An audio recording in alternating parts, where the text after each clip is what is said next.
Yo friends, welcome to the busy season here at the tree nursery.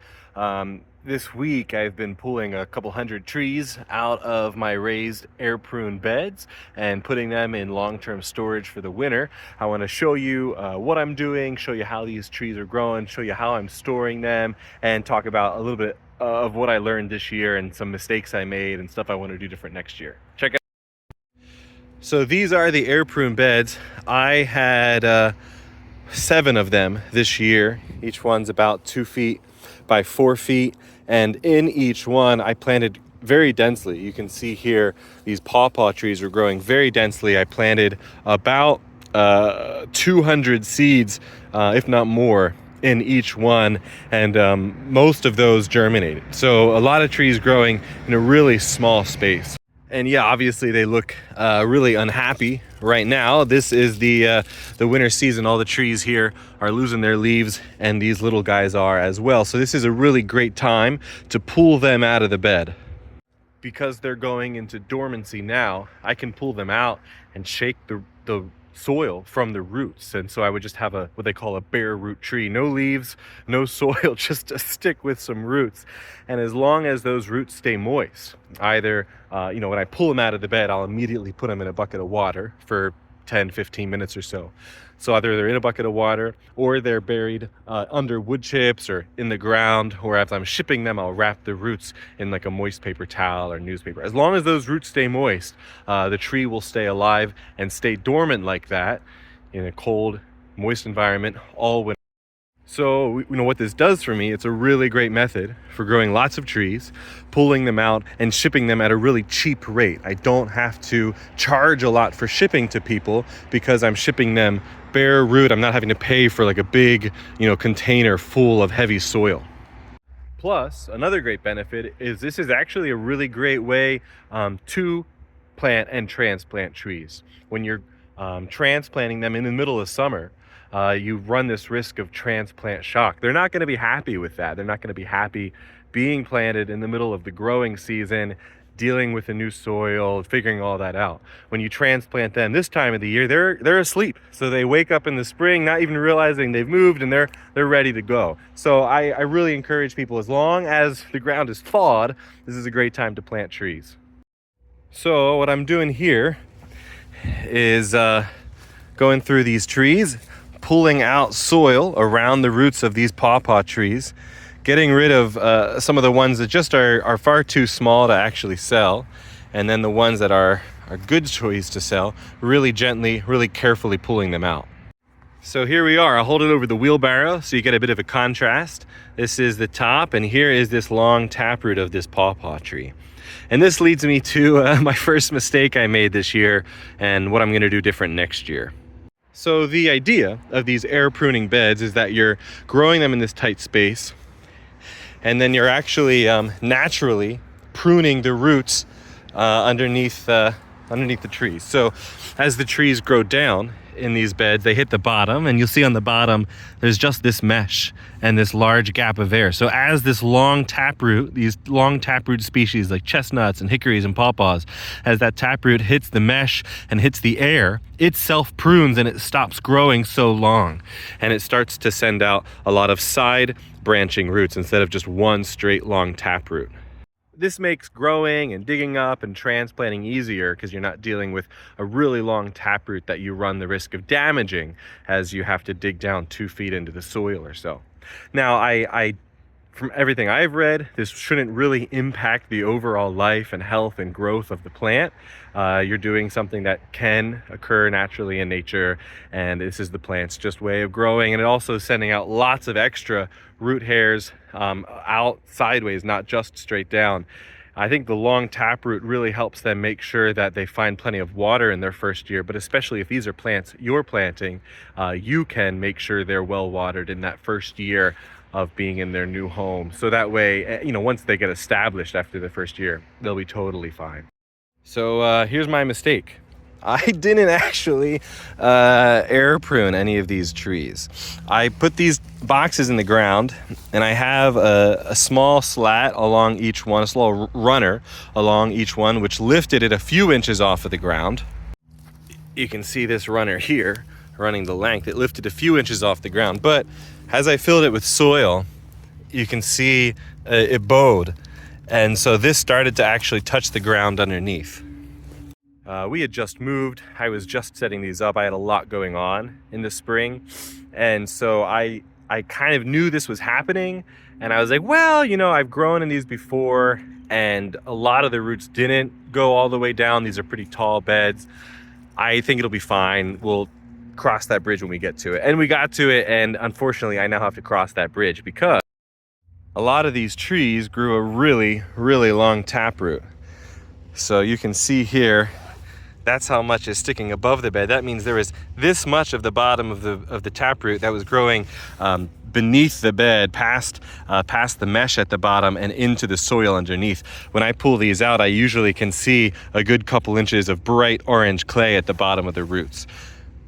So what I've found is that a small percentage of these, as I gently pull them out, I just damage the taproot. It's just too much. So a lot of them are coming out just fine. A lot of them I'm able to even kind of just grab and pull straight up, and they look fantastic. They come out just fine, completely undamaged. But some of them, especially the bigger ones, the taproot is either scraped up and really scratched hard because of the mesh at the bottom, or just broken off. So those are ones that I won't sell to people. I think they're gonna be fine. Pawpaw will not like it. It's not happy about that.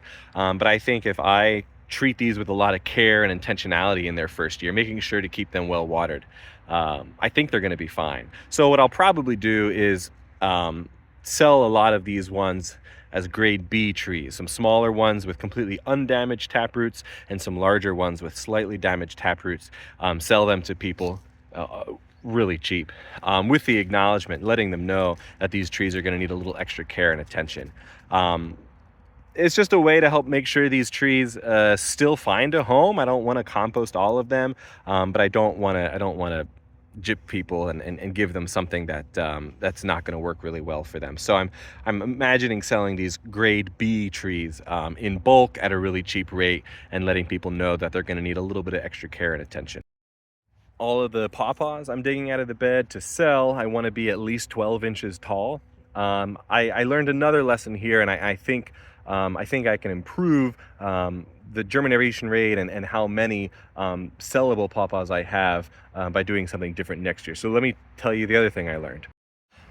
As I'm digging around here in the soil, I'm starting to come across all of these. This is a wonderfully strong, healthy pawpaw plant. There's another one here and another one. Look at this guy. One leaf, but you dig it up. I actually can't even easily pull it out. The taproot's so long. Look at that. So this is a strong, healthy pawpaw tree that just decided to get started really, really, really late in the year. Obviously, I'm not going to be able to sell this. It's not even worth my time and energy to try to coddle this guy back.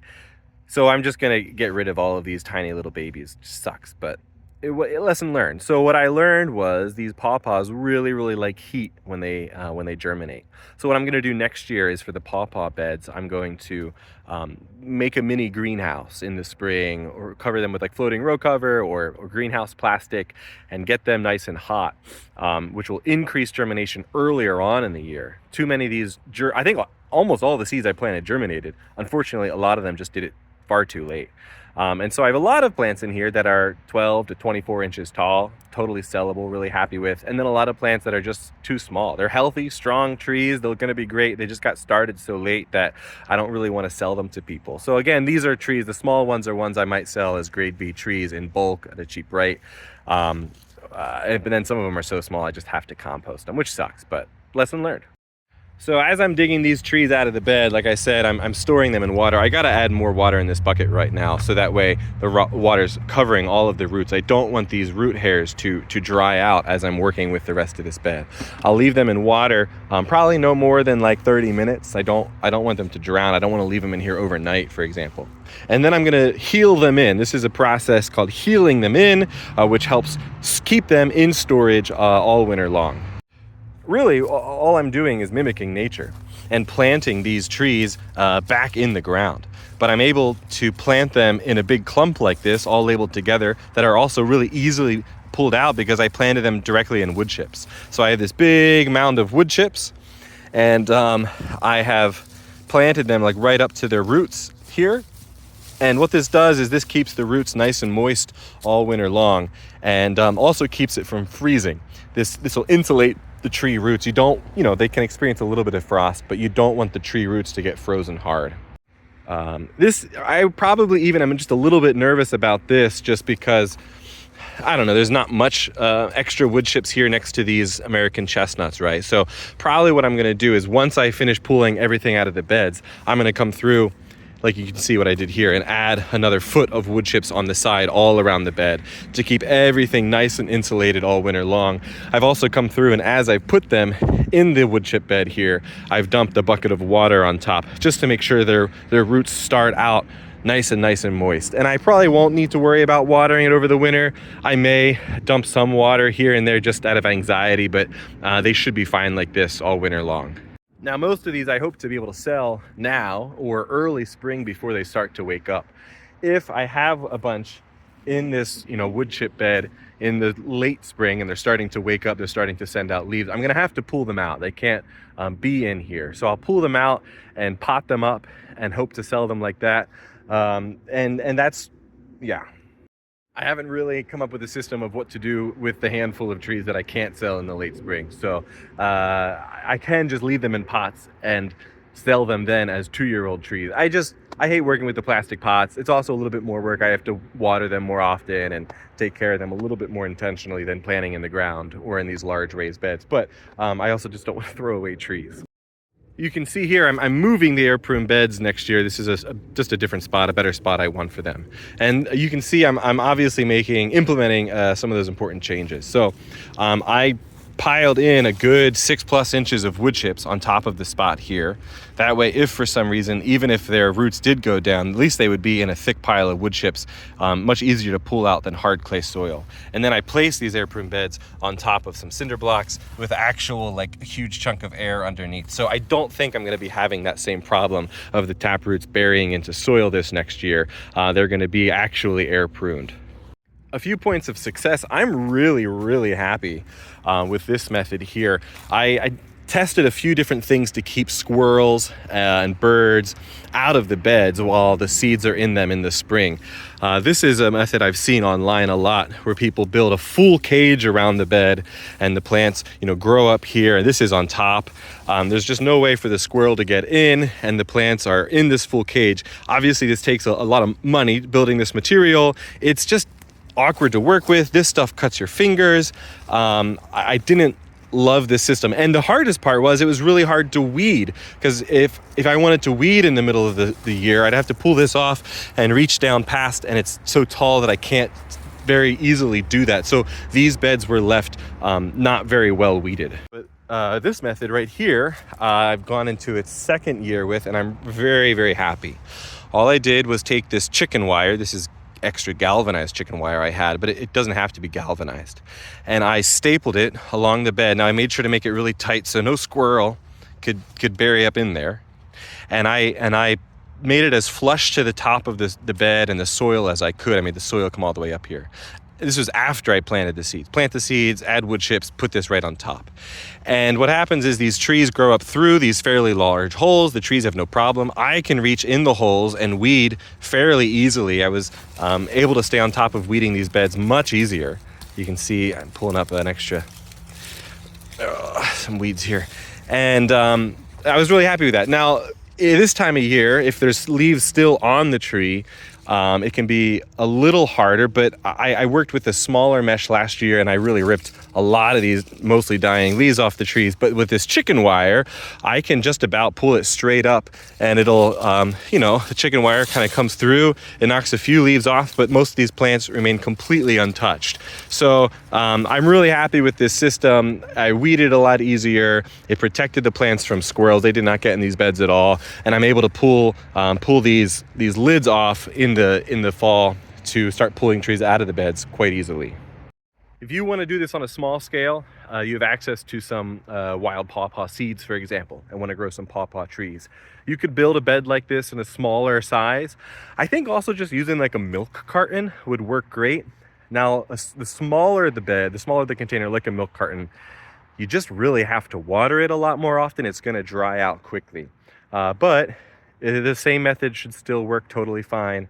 You can store it in a slightly smaller pile of wood chips, or plant it directly in the ground where you want them to grow. Or if you don't want to bother growing trees from seed, I have a whole bunch for sale on my website. Check it out, lancasterfoodforest.com. Friends, thank you so much for following along. Best of luck this fall with your own growing and getting your garden ready for the spring. Happy growing, friends.